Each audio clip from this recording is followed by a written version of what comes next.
तो hi guys, आज की वीडियो में हम लोग करने वाले हैं कंपैरिजन वीडियो जो कि होने वाली है 55,000 रुपीज़ के अंडर। 3 गेमिंग लैपटॉप जो ऐसे हैं जो मुझे चमकते हुए दिखे थे, जिनको मैंने पिक करा है। सबसे पहला जो गेमिंग लैपटॉप है वो है Asus TUF FX705। दूसरा जो लैपटॉप है उसका नाम है Acer Aspire 7। तीसरा गेमिंग लैपटॉप है Acer Nitro 5।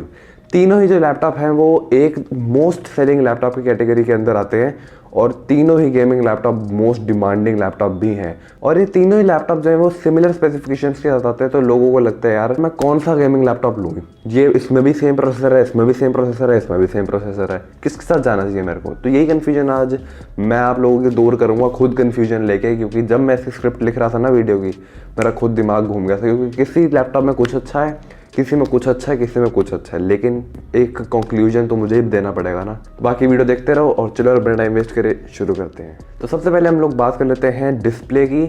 Asus वाले में आपको 17.3 इंचेस की IPS LCD वाली एंटी ग्लेयर डिस्प्ले मिलती है।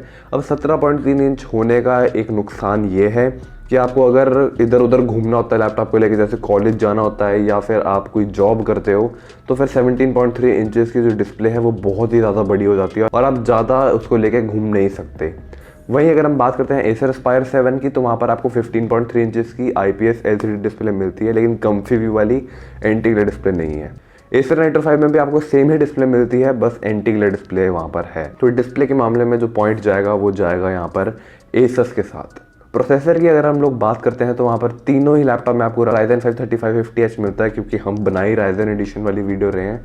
तीनों लैपटॉप में आपको सेम मिलता है, तो तीनों के या तो एक एक पॉइंट दे दें या तीनों को कोई भी पॉइंट ना दें, तो इस वजह से हम तीनों को कोई भी पॉइंट नहीं देंगे। और अगर हम लोग बात करते हैं गेमिंग लैपटॉप के दिल के बारे में, जो कि है उसका ग्राफिक कार्ड, तो आपको Asus में GTX 1650 मिलता है और Acer Nitro 5 में भी GTX 1650 मिलता है। दोनों में कोई फ़र्क नहीं है, DDR5 वाले हैं दोनों।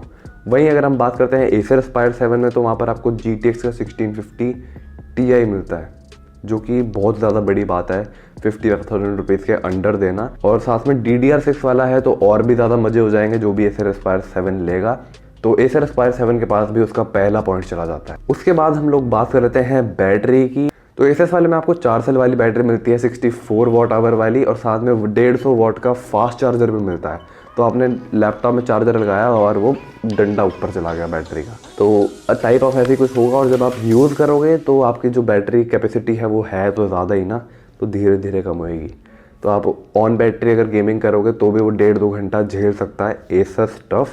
लेकिन वहीं अगर हम बात करते हैं Acer Aspire 7 की, तो यहाँ पर आपको 135 वॉट का एडाप्टर मिलता है, फास्ट चार्जर, साथ में 3 सेल वाली बैटरी मिलती है 48 वॉट आवर की, जो कि बहुत ही ज़्यादा कम है as compared to Asus TUF। तो यहाँ पर थोड़ा सा झुकाव फिर से Asus के पास चलाता है। लेकिन Acer Nitro 5 भी कम नहीं है, उसमें भी आपको 55 वॉट की 4 सेल वाली बैटरी मिलती है, जिसके अंदर आपको 135 वॉट का फास्ट चार्जर भी मिलता है। तो ये वाला पॉइंट वैसे जाना तो Asus के साथ चाहिए, लेकिन Acer Nitro 5 भी कम नहीं है, तो दोनों को हमें एक एक पॉइंट दे देते हैं, क्योंकि 50 वॉट आवर की बैटरी से थोड़ी सी ऊपर हो जाए तो फिर इनफ बैटरी होती है, तो दोनों को हम एक एक पॉइंट दे देंगे। तो बीच में रुक के ना एक बार पॉइंट कैलकुलेट कर लेते हैं। Asus के पास अभी 2 पॉइंट्स हैं, Acer Nitro 5 और Acer Aspire 7 के पास अभी एक एक पॉइंट ही है, तो ये चीज़ का आपको ध्यान रखना है। तो अब हम लोग बात कर लेते हैं मेमोरी की। आपको Acer Aspire 7 और Asus में दोनों में सेम बैटरी मिलती है 512 GB की SSD, लेकिन फ़र्क इतना है कि आपको Acer Aspire 7 में कोई स्लॉट नहीं मिलता अपग्रेड करने के लिए, लेकिन आप Asus वाले में 1 टेराबाइट तक HDD डाल सकते हो। तो 1 टेराबाइट की HDD के साथ 512 GB की SSD स्टोरेज होगी आपके पास अब। और वहीं अगर हम लोग बात कर लेते हैं Acer Nitro 5 की, तो वहाँ पर आपको 1 टेराबाइट की HDD मिलती है और आप अपग्रेड करवा सकते हो 1 टेराबाइट की SSD तक। वैसे दोनों को पॉइंट मिल सकता है, Acer Nitro 5 को भी मिल सकता है और Asus को भी मिल सकता है। तो वो किसको देना चाहिए हमको? आई थिंक सो Asus को देना चाहिए, क्योंकि SSD को ज़्यादा प्रेफर करता हूँ मैं हमेशा, अगर आप मेरी रेगुलर वीडियो देखते हो तो। कुछ एडिशनल फीचर्स की बात करें जो किसी में है किसी में नहीं, तो वो है RGB कीबोर्ड Asus TUF में मिलता है आपको, जो कि गेमिंग लुक दे देता है। Acer Aspire 7 में आपको GTX 1650 Ti मिलता है, साथ में लेटेस्ट जनरेशन का Wi-Fi 6 भी मिलता है और DDR6 वाला ग्राफिक कार्ड मिलता है, तो परफॉर्मेंस आपको इसमें भरपूर मिलेगी। Acer Nitro 5 की अच्छाई के बारे में बात करूँ तो उसमें आपको बेस्ट कूलिंग सिस्टम मिलता है, तो अगर आपको गर्मी नहीं चाहिए अपने लैपटॉप में बिल्कुल भी, तो Acer Nitro 5 will be the perfect option. और कुछ बुराइयों के बारे में बात करें तो Asus वाले में आपको कोई वाईफाई 6 नहीं मिलता, वाईफाई 5 मिलता है और DDR5 वाला ग्राफिक कार्ड मिलता है। और इसके अलावा जो इसका वेट है वो भी थोड़ा सा भारी है, 2.7 kg का है। और वो थोड़ा सा जो पोर्टेबिलिटी वाला हिस्सा है ना, वो Asus से दूर हो जाता है। Acer Aspire 7 के जो बुरे फीचर्स हैं वो ये हैं कि इसमें थोड़े बहुत हीटिंग इश्यूज तो देखने को मिलते ही हैं, और साथ के साथ आपको कोई स्लॉट भी नहीं मिलता है। HDD अपग्रेड नहीं कर सकते, सिर्फ SSD ही अपग्रेड कर सकते हो 1 TB तक। तो स्टोरेज एक मेन इशू रह सकता है Acer Aspire 7 के साथ। Acer Nitro 5 की बुराई के बारे में बात करें तो इसकी कोई खास बुराई नहीं है। वही है कि इसमें आपको पुराने जनरेशन वाला ग्राफिक कार्ड और वाईफाई मिलता है, और साथ में SSD लगी लगाई नहीं मिलती। तो यही कुछ बुरे फीचर्स हैं इन तीनों गेमिंग लैपटॉप के बारे में।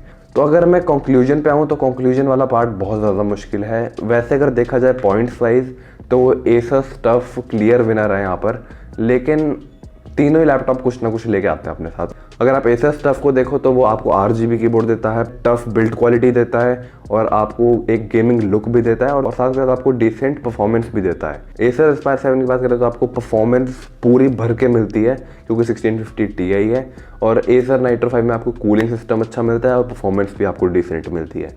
तो तीनों ही गेमिंग लैपटॉप वैसे जो अच्छे हैं, तीनों में से कोई भी लोगे तो बढ़िया रहेगा। अब आप सोच रहे हो तूने क्लियर विनर तो बता ही दिया Asus, लेकिन ऐसा नहीं है। कई लोगों के साथ जो है वो पोर्टेबिलिटी भी एक इशू रहता है। तो अगर आपको एक पोर्टेबिलिटी बहुत ज़्यादा चाहिए, आप घूमते रहते हो लैपटॉप को लेके इधर से उधर, तो फिर Asus आपके लिए नहीं है। फिर मैं आपको रिकमेंड करूँगा या तो आप जाओ Acer Nitro 5 के साथ या Acer Aspire 7 के साथ। तो मैं रिकमेंड यही करूँगा कि आप Acer Aspire 7 के साथ चले जाओ, क्योंकि उसमें आपको बढ़िया परफॉर्मेंस मिलती है। लेकिन अब इशू आप लोगों के साथ ये भी आएगा कि मेरे को स्टोरेज भी बहुत ज़्यादा चाहिए। अगर आप एक्सटर्नल हार्ड ड्राइव नहीं ले सकते, फिर आप Acer Nitro 5 के साथ जा सकते हो, जो कि एक लास्ट ऑप्शन है। तो बस यार इस वीडियो के लिए इतना था। तीनों ही लैपटॉप की आपको बेस्ट बाय लिंक डिस्क्रिप्शन में मिल जाएगी, वहाँ से जाके आप खरीद सकते हो। और मैं नीचे मैंने एक Amazon एफिलिएट लिंक भी दिया हुआ है, तो अगर आपको कुछ भी खरीदना है आप उस लिंक से अगर खरीदोगे तो थोड़ा सा सपोर्ट हो जाएगा चैनल, थोड़े से पैसे शैसे आ जाएंगे, जिससे मैं इक्विपमेंट ले लूँगा, कोई कैमरा शैमरा तो ले लेना उससे कुछ। और अगर आपने कुछ नहीं लेना तो यार सब्सक्राइब कर दो ना, फिर सब्सक्राइब कर दो फटाफट से, और लाइक करके तो ज़रूर ही जाना। बाकी मैं तब से अगली वीडियो में एक नए टॉपिक के साथ में, तब तक के लिए बाय।